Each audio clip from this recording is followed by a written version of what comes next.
दिल्ली ही नहीं बल्कि कोयला संकट होने के बाद देश के दूसरे राज्यों ने भी कही है।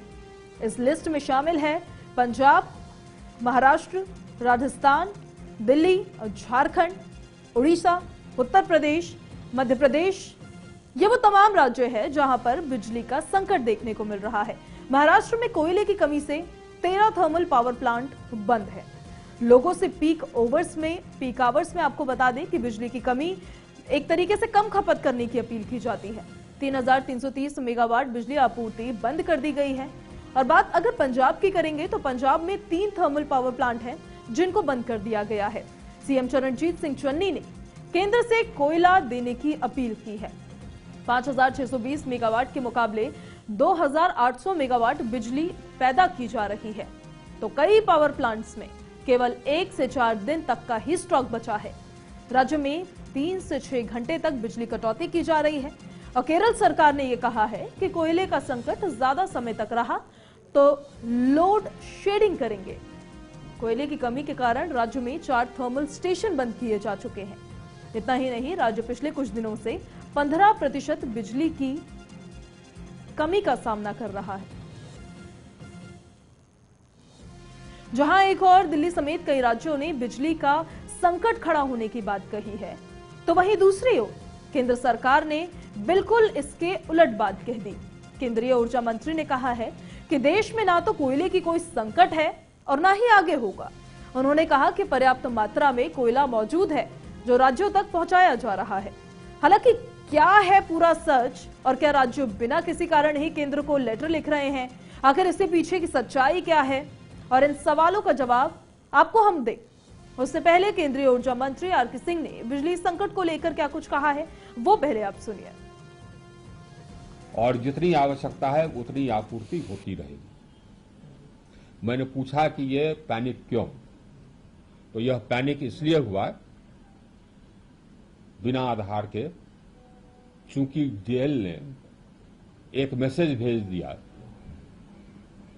दिल्ली के डिस्कॉम्स को कि बवाना के जो गैस स्टेशन है उसको वो गैस देने की कार्रवाई बंद करेगा 1 या 2 दिन बाद।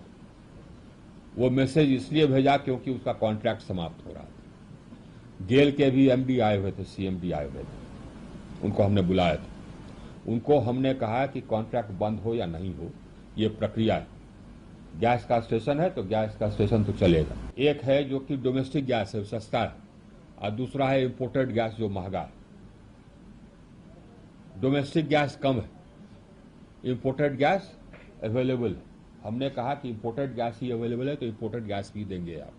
जो अवेलेबल गैस है वो गैस देंगे, लेकिन गैस की कमी नहीं होनी चाहिए किसी भी परिस्थिति में। और सिर्फ दिल्ली के नहीं, देश के किसी भी गैस स्टेशन में जितने गैस की जरूरत होगी वो गैस आप देंगे। ये हमने सीएमडी गेल को कहा और उन्होंने अश्योर किया कि वो गैस की उपलब्धता बनाए रखेंगे। तो ना शॉर्टेज हुई थी ना शॉर्टेज होगी, बल्कि जितना पीपीएज साइंड हैं एनटीपीसी के साथ या डीवीसी के साथ या जो भी जनरेटिंग स्टेशंस के साथ, उतने पीपीएस की अवेलेबिलिटी हमने सभी को कहा। सवाल ये उठता है कि आखिर हमारे देश में बिजली किन किन साधनों से बनती है और आखिर आज के समय में उनकी कैसी स्थिति है। दरअसल देश में बिजली उत्पादन उद्योग कोयले पर बहुत ज्यादा निर्भर करता है।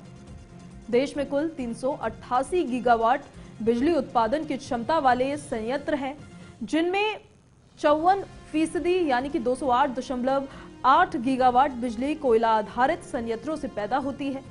पिछले वर्ष देश में कोयले से 1125.2 टेरावाट घंटे बिजली का उत्पादन हुआ था।